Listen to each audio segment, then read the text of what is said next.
欢喜好新闻，好心的新闻。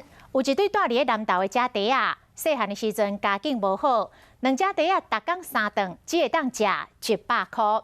加在有一间牛排馆头家娘真善心，虽然两家弟仔拢干那点1份的铁板面，但是头家娘会予因2份的副餐，阁会甲面放较侪咧。到即摆经过10年咯，两家弟仔大汉想要来报答着恩情。头家娘讲免啦，只要两家弟仔常常倒来行行看看咧，伊就真欢喜咯。头家甲头家娘，一个人咧煎牛排，一个咧准备火锅食材，这间伫南投火锅店有一段感动人的故事。一个洪小姐伫网络顶面写讲，伊细汉的时家境无好，伊甲因小弟两个人，逐工3顿，敢会使开100块，因为钱无够，点的过少。有真个店头家无想要做因的生意，不过这间牛排店唔捌弃嫌因。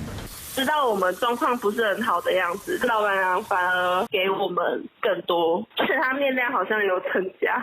洪小姐讲，伊传小弟两个人，大概敢若点1份面，不过头家拢会分2人份的胖甲点心，这底下食6顿，冻暝落去。10年后，伊想要报答头家恩情，充满慈悲心的头家娘，伊讲，我就跟他讲说，如果他有空就回来看看我，我就很高兴了。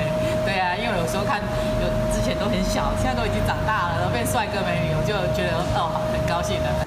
头家娘讲，平时看到有学生点较少，嘛想办法甲记一次啊。虽然讲较不利顺，不过我都帮助别人，伊嘛感觉真欢喜。